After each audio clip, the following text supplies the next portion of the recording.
So Animal Sports Central will be going over our next final prediction of this offseason, and it will be over the Buffalo Bills. And this is a team that was a big surprise team in the 2019 season. They pretty much came out of nowhere and ended up making it to the playoffs, and they also were 10-6 in the regular season. So this team overall had a great season in 2019, but whether or not this team can improve on the 2020 season and what I think the Bills could be a possible Super Bowl contender next season is what we're going over here today. We're also going to be going over your returning production along with a full preview and prediction on every game on the Bills schedule heading into the 2020 season. With that, let's look at your season trends from 2019 for this team. Once again, they were 10-6 in the regular season. In 2019, they were 10-7 overall. But they were 5-2 between September and October and 5-5 between November and the postseason. So, yeah, this was a team that was actually pretty consistent last year. I mean, they started off really well. And as the season went on, this team kind of declined a little bit. But still, they had some really good wins down the stretch. They beat the Titans on October 6th. And let me remind you, man, that Titans team made it to the AFC Championship game last season. They didn't win there 14-7. They also beat the Broncos 20-3 at home. They beat the Cowboys on the road in a tough location, 26-15. Then they also beat the Steelers in Pittsburgh 17-10. So, yeah, the Bills all around had a great season once again. A couple of really good wins on their schedule, especially I would say against the Cowboys and the Steelers. And I mean, that Cowboys win, let me remind you, man, the Cowboys at that point in the season were really need wins. So yeah, that Cowboys team was the best that they were all season at that point where the Bills played them on the road. And I mean, it wasn't even really that much of a close game either. The Bills dominated for the majority of that game. As far as the returning production looks, of course, you return Josh Allen at quarterback, and that's going to be a big return for this team. Of course, last season he had 3,100 yards with 20 touchdowns and 9 interceptions. He also had a 59% completion rate. So overall, I mean, Josh Allen was pretty good. I mean, last season, I definitely think, I mean, if this Bills team is going to be a Super Bowl team or a Super Bowl winning team, I mean, Josh Allen definitely has to play better. He's got to be a more accurate quarterback as well. I mean, with a 58.8% completion, I mean, you definitely got to be better than that. I mean, if you look at Patrick Mahomes, you get a much better completion percentage. I believe last season he was right around 70%. So, I mean, yeah, Josh Allen definitely has to improve on that going into next season if this Bills team is going to play well, which, I mean, he definitely has the upside to do so. I mean, if you look at how much he's already improved over the past couple of seasons, yeah, Josh Allen definitely has got the potential, I think, to put up a big season in 2020, especially if he's able to stay healthy, which, I mean, it's tough to say right now, but I definitely think Josh Allen, I mean, he's a quarterback that I think has got a lot of upside, and a lot of people are sleeping on him as well. If he can just throw fewer interceptions, that would be huge for this team in general. As far as the running back core looks, you return your running back one, Devin Singletary, which that's going to be a big return for this team, as he had just run around 1,000 yards with 4 touchdowns and 4 fumbles last season. So he was able to put up some good yardage for sure, and that's going to be a big return for this team. I mean, he pretty much came out of nowhere going into the 2020 or 2019 season. No one really even knew him. But yeah, after this season, after the 2019 season, I mean, he's got a big name for himself for sure. Running back 2, Frank Gore, is now with the New York Jets, so he will no longer be with this team.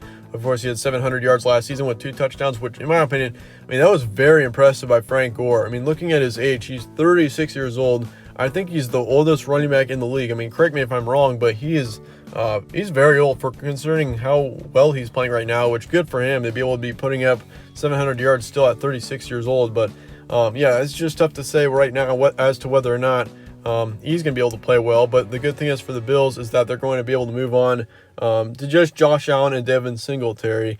Of course, I mean, Josh Allen, he put up 510 rushing yards last season with 9 touchdowns. So, yeah, he managed to put up some really good yardage as far as rushing goes. But the problem was with him is it's back to the turnovers. He had 14 fumbles last season. So, I mean, he's definitely got to improve that as well if he's going to be able to lead this team to a Super Bowl. As far as the receiving core looks, it's looking pretty good. Of course, you return your wide receiver 1 in John Brown. And John Brown last season put up over 1,000 yards with 6 touchdowns, 1,067 to be exact. And yeah, I mean, John Brown was especially a wide receiver, kind of similar to Devin Singletary, where no one really knew them before the 2019 season, but afterward, I mean, they're going to be a big player next season. And that's what I think of John Brown. I think he's got a lot of upside going into next season. I mean, then again, I mean, he is 29 years old, so he's getting older. But at the same time, I mean, he's still got a lot of upside, I think, as a wide receiver. You also return your wide receiver 2, Cole Beasley. And, of course, he came in, I believe, from Dallas. And, of course, I mean, he's 26 as well. Or he's 30 years old, my bad. And last season, of course, I mean, he was the wide receiver 2 for this team. He put up 778 yards with 6 touchdowns for this team. So, yeah, he did a pretty good job with the Bills this season. Once again, putting up nearly 800 yards I definitely think this wide receiver core is looking very good going into next season. The only problem is they do not have a whole lot of depth as far as wide receiver position looks. But the good thing is they do have Stefon Diggs. So, I mean, that's going to be a huge addition to this team. Stefon Diggs was Minnesota's top wide receiver last season, and that's going to be huge for Josh Allen in general. I mean, that's going to be a really big return, or really big bring-in for the Bills especially. I mean, Stefon Diggs, we've seen him put up some really amazing seasons. I mean, him and Adam Thielen were quite a duo up in Minnesota, and so it's going to be rough on Minnesota to lose him. But at the same time, for the Bills, this is going to be great. I mean, it's going to add to the depth for this wide receiver team a lot going into next season. I mean, if you look at this team last year, basically you'd only two players getting receptions, and those were John Brown and Cole Beasley. And you also had Dawson Knox, their tight end, in there, putting up nearly 400 yards last season. But then again, he's not a wide receiver, so I mean that was a big problem for this team last season. And once again, that's going to be a huge addition, bringing in Stefon Diggs. And I mean, even though you do have 3 wide receivers in there now, 3 pretty good ones as well. So I mean, this team still, I think, needs some more depth, though. I mean, you got to consider too, Dawson Knox, Cole Beasley and John Brown especially. Those 2 receivers are starting to get older, so it is good, in my opinion, that they did bring in Stefon Diggs. That is going to be huge for this team, and especially for the future of the Buffalo Bills. As far as the rest of the team goes, you also bring in defensive back Josh Norman. He's coming in. That's going to be a huge addition for this for the secondary. And then, of course, you also bring in linebacker Addison and linebacker Klein out of New Orleans. You do lose your defensive tackle Phillips and your defensive end Lawson. So this defensive line is losing a couple, but otherwise, this Bills team is looking very good going into next season, especially on the offensive side, I think. And once again, it all goes back to Josh Allen. If Josh Allen improves and he's able to throw a fewer amount of interceptions, if you can keep those to 5 or under, I mean, Josh Allen and this Buffalo Bills team is for real next season. Brings up the question, are the Bills a dark horse Super Bowl team in the 2020 season? And for that, I think this team definitely could be. I mean, this is a team that could or should make it to playoffs next season. And even though the New England Patriots now have Cam Newton under center, I still think, the Bills, it's between them and the Patriots to win that AFC East division. And I definitely think both of those teams are going to be great next season. I mean, we could see the Bills definitely put up a possible 10 to 11 win season, I think, in 2020. I mean, anywhere around there is very possible. And I mean, if you look at the Patriots too, they're still looking very good. But at the same time, this Bills team, I would say, has more upside in the long run than the Patriots do. Even if the Patriots are better than the Bills next season, I think the Bills in general have more upside, which is going to be bigger for them in the future. As far as their schedule looks, though, you start off the season on September 13th against the Jets. Then you got to travel to Miami to play the Dolphins. You got the Rams at home. Then you got the Raiders and the Titans in back-to-back weeks on the road. Then you got the Chiefs, big game there at home after a short week. And then you got the Jets on the road, followed by the Patriots at home on November 1st. As far as the second half of your schedule looks, you got the Seahawks, of course, on November 8th, followed by the Cardinals on the road. And then you also have the Chargers, 49ers, Steelers, Broncos, Patriots, and Dolphins in that order. So the schedule overall for the Bills, it's not all that terrible. You do have to play the Patriots twice, which will be tough. And, you also got the Patriots on November 1st, which is going to be a tough game. But in the end, here's what I'm expecting out of the first half of your schedule. I think you beat off the Jets, and I think, that's going to be a good win to start off the season there. And, of course, the Jets in general, I think, will be very improved going into next season.